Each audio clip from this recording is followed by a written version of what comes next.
It's a pleasure to have you. This is the start of the post-Sphera Spring Zman at Drisha, and today we have the pleasure of learning with Dr. Gafni, a much beloved returning teacher, with the class the Torah in Jewish, Christian, and Islamic interpretation. This class, no sooner had the Bible as we know it been canonized than its interpretation became the subject of fierce debate between Jews and the nascent Christian church. Centuries later, with the arrival on the scene of Islam, the battle still raged, and now all three major monotheistic religions took part in the polemics. In this course, we will discuss these diverse conceptions of biblical meaning. In addition, we will explore the pivotal role that these early disputes played in the evolution of modern interpretive approaches to the biblical text. Okay, thank you so much. Do you hear me? Okay, so in this moment in Yerushalayim, where I am, we're starting the Eruim, the ceremonies of Yom HaShoah.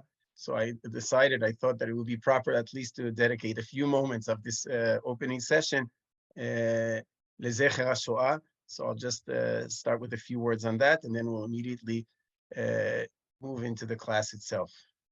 So a brief story. In 1946, soon after the war ends, Jews are starting to return back to their homes in all sorts of countries all over Europe, and also in Germany itself. In Munich, in the year 1946, just imagine a year after the war is over, the community is starting to build up again. Refugees from all over Europe come back to their homes in Munich, and also others. And one of the local rabbis of the town decides that he's going to publish his Sidur, his Sidur Tfilah, which appeared in Munich. You see here it says on the cover page, Hotzaat Sinai Munich. It appeared in Munich in 1946, the year after the war. And in this Sidur, he's also dedicating a few pages. The Sidur already existed in some form before the war, but he's making a new edition of this Sidur, and the Sidur is dedicated, you see, Mukdash leZikaron HaKadoshim Shenehergu B'Shnot Tafshin Hey, so it's dedicated to the people who were killed by the Nazis between the years 1930 or 1940 and 1945. In the Sidur itself, he also adds a few pages. And he also mentions this in the front page, but also in the book itself, you have a few pages that he puts in the book itself, in the course of the book of the Sidur, in the course of between the different filot, and that is Luach HaYortzeit L'Kedoshei Ameinu. So people had this luach, or a place where they could also list their own relatives that they lost during the war. And there are 8 pages of those lists in the Sidur itself. Each one of those pages says, Yizkor Elohim et Nishmat. You were supposed to fill in the missing name, Sheniftar B'yom so-and-so, B'shnat so-and-so, in the year so-and-so, and the name of the city as well. You can just imagine that people back then didn't even know the extent of how many people were killed and which family members of theirs they lost. In the course of time, more and more names were probably filled in. This Sidur appeared only once in 1946, and I thought it was proper that we can also dedicate our shiur for the memory of the people that we lost. In my personal case, in my family, so this is the list of the names that we lost in my ancestors, especially from my mother's side, Mishpachat Eisenman. So I'm going to read their names, and we can say that this limud that we're having today is going to be LeZecher HaNeshamot. So I'll read it. LeZecher Nishmot Bnei Mishpachat HaChaver, Rabbi Yaakov Alevi Eisenman, Ishto Marat Dina Lebet Prince, Bito Marat Miriam, Eshet Rabbi Chaim Brinkman וילדיה, בנו רבי שמואל מנחם ואשתו אלזה לבית לעם וילדיהם, ויתר בני משפחתו ומשפחת פרינץ שנהרגו על קידוש השם בשואת אירופה בשנים תש"ב, so it's 1942, תש"ד, 1944, השם ייקום דמם, תהא נשמתם צרורה בצרור החיים. And you, if you want, you can also add your own family members that you know, and we can dedicate this learning lezichram. Okay, so having said this, we can already start the class itself. So I'll say a few words of introduction. We'll talk about the idea of this course, and we'll continue. So this course, as the name indicates, is discussing the Torah as being interpreted by both Jewish, Christian, and Islamic types of or modes of interpretation. And I want to say a few words about the nature of this course. For those of you who were here in the previous semester, so in the previous semester, we already started discussing the different religious perspectives on the Bible from the three important religions: Jews, Christians, and Muslims. And what we were trying to do then is talk about the different approaches to the text of the Bible, which is considered the most authentic or authorized text of the Bible, and what did each one of these religious communities think about the authenticity of that text? Which text did they believe to be the most precise or original? So that was the theme we've discussed then. And this course, in a sense, is continuing, although it could be, we can learn this also independently, but in a sense, it also could also be viewed as a continuation. But rather than discussing this time the text itself, the technical aspect of the existence or accuracy of the words of the text itself, now we're going to talk about another layer, and that involves the interpretation, the meaning of the Bible, or more specifically, the Torah. How did each of these three religious communities understand or attempt to decipher the meaning of the text, each religion and its own perspective? We've touched on some of these themes also in previous years, but now we're going to start it focusing on the Jewish, Christian, and Islamic interpretations, and also the dialogue, polemics that took place between these three religions, the different perspectives, and also how they interact, or how do they address the opponent's approach to the Bible. So we're not going to talk about each religion independently, but also the dialogue that is taking place between all these three groups, these three parties. So this is essentially the goal of this course. In terms of time frame, we're now going to move on to current times. We're only going to discuss the interpretations in antiquity, and also briefly we'll address the medieval approaches to these texts. Obviously, in the course of 6 meetings, we cannot cover this entire theme, but at least get a little bit of a sense of the dominant, prevailing Jewish, Christian, and Islamic approaches to the Bible. We'll try to provide mainly examples from the Torah, although a lot of the stuff we're going to say here is also relevant to the Bible as a whole. But we're going to focus, the examples that we'll provide will be taken mainly from the Torah itself. Okay, so that's the general idea of this course, and I want to proceed and give us a brief sense of the outline of what we're going to do. So the course itself has only 6 sessions. It's really not a lot of time to cover such a big theme, even briefly, even to provide a brief survey of this topic. But still, I was trying to come up with a basic outline that will give us a balanced picture of this story. So what we will do, we will start with a brief introduction, trying to characterize in general terms what is traditional type of interpretation in contrast to modern critical scholarly type of interpretations. So that's going to be a brief introduction. From there, we're going to talk about Jewish readings of the Torah. That will be the first session, today's class. We'll talk about Christian readings of the Torah. How did Christians attempt to understand the text? We'll talk about Jewish and Christian debates. So what is the right mode of interpretation? How did Jews react to the Christian way of reading the Bible? And how did Christians react to the Jewish way? So we'll talk about Jewish-Christian debates in antiquity and also in medieval period. Then we will introduce our third party, Islamic readings of the Torah, both in the Quran itself and later on in later medieval Islamic literature. And here too, we will end by talking about Jewish and Islamic polemics, how to understand the text. We'll conclude with some general remarks on the entire picture that we will sketch in the course of these sessions. Okay, so it will be more or less balanced, Jews, Christians, and Muslims. Obviously, our main focus will be on Jewish readings and their reaction to alternative or competing ways of understanding the text. So this is the general picture. What I want to start with now is, in the introduction, is talk about the differences between traditional and critical ways of understanding a text. Okay, so this is going to be the theme for today's class, for the beginning of today's class, introducing the differences between traditional and critical ways of understanding a text. So we'll start with a critical mode of interpretation. How do critical scholars interpret a text?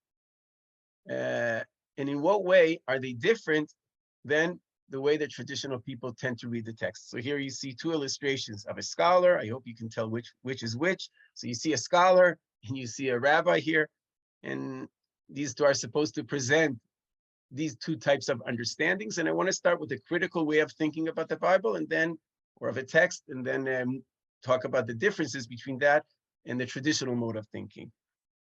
So how do critical scholars attempt to decipher a text? What's going to be the guide, the goal, or the target that of a scholar when he's interpreting any text, and also when he's dealing with the Bible? What's going to be considered an accurate interpretation of a text? What's the goal of an interpreter from a critical perspective? Anybody wants to comment? We don't have too many participants, so it might leave a lot of these answers for myself. But if anybody wants to comment or suggest an idea, what would be a critical way of interpreting a text? What's the goal of a scholar when he's interpreting a text? What would he define as an accurate interpretation of a text? Something I want to highlight from chat from Willow Noah is perhaps to disprove it. But how do we know what's going to be the goal, or what's going to be the right interpretation of a text? How will we define the accurate, the precise way of understanding a text? So let me suggest, at least many scholars would say, that from a critical perspective, the right interpretation of the text, an accurate interpretation of a text, is getting as close as possible to the original meaning of the author, right? We're trying to understand, to get into the mindset of the author and try to get as close as possible to his original intention when composing whatever text we're dealing with, right? That would be a fair definition of a critical way of understanding a text. I'm not saying this is an easy task, especially when we're dealing with ancient texts, thousands of years apart. It's not easy to get to the mindset of an ancient author from so many years back, but at least that's the goal we're trying to achieve. In order to meet that goal, what do we do? So what would be the means that could help, that could contribute in fulfilling this mission? How can we get to understand an ancient text that was composed so many years back? So scholars probably recommend, and this is not just a theoretical thing. If you go to the university and you want to take be an expert in biblical studies, so they would recommend that you need to learn ancient languages, for example, so you get a better sense of the language of the text in which the text was composed. Maybe they would even recommend studying ancient history, learning about ancient cultures.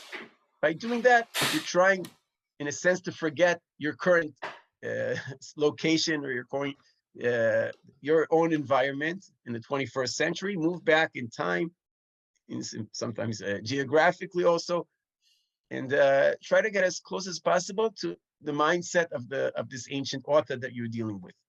That's probably the way that critical scholars might define their mission or their goal: understanding, deciphering the text according to its original meaning. And now we want to move back to the traditional way of thinking of the text. And this is not just about the Jewish interpretation, it could be any religious interpretation of a text. And I want to start by asking, wouldn't every traditional person also say that his goal is to understand the original meaning of the text, that he's trying to get as close as possible to the original meaning or intention of the text that he's interpreting? We would think that any interpreter would say that would declare that this is what he's trying to get to. So in what way are traditional interpreters different than critical interpreters? It's a complicated question, and I was thinking about how to formulate and how to define the gap between traditional and critical ways of understanding a text for a long time. And I think that one important distinction that separates between these two is that traditional people, although they declare that they're trying to understand the original meaning of the text, they also have an extra assumption or an extra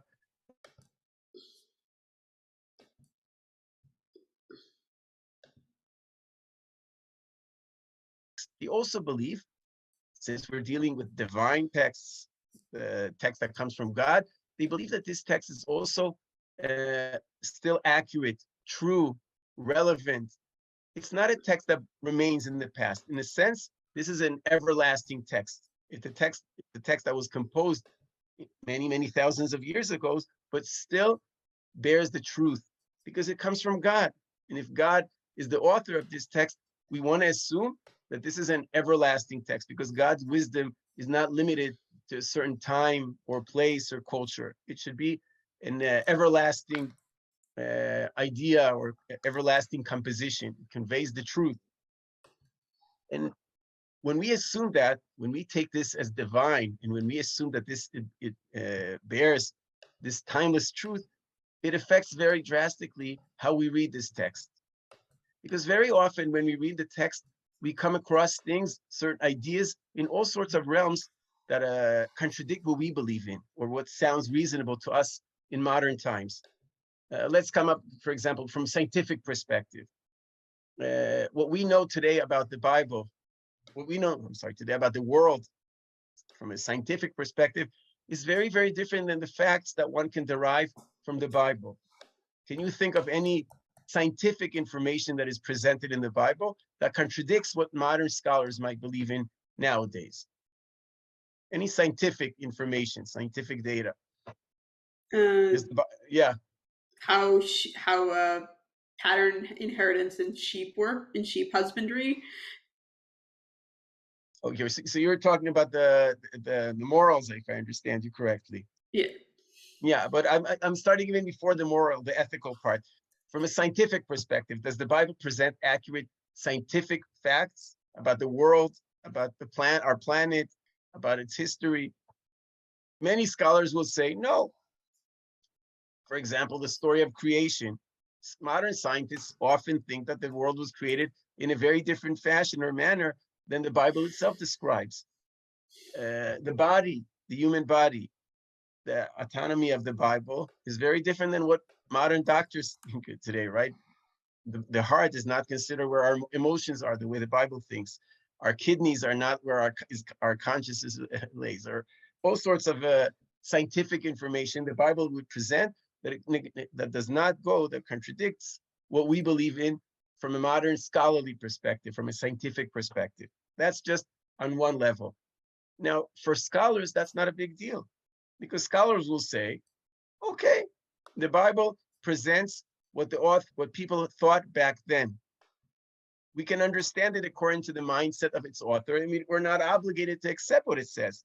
This is a reflection of some ancient idea that remains in the past.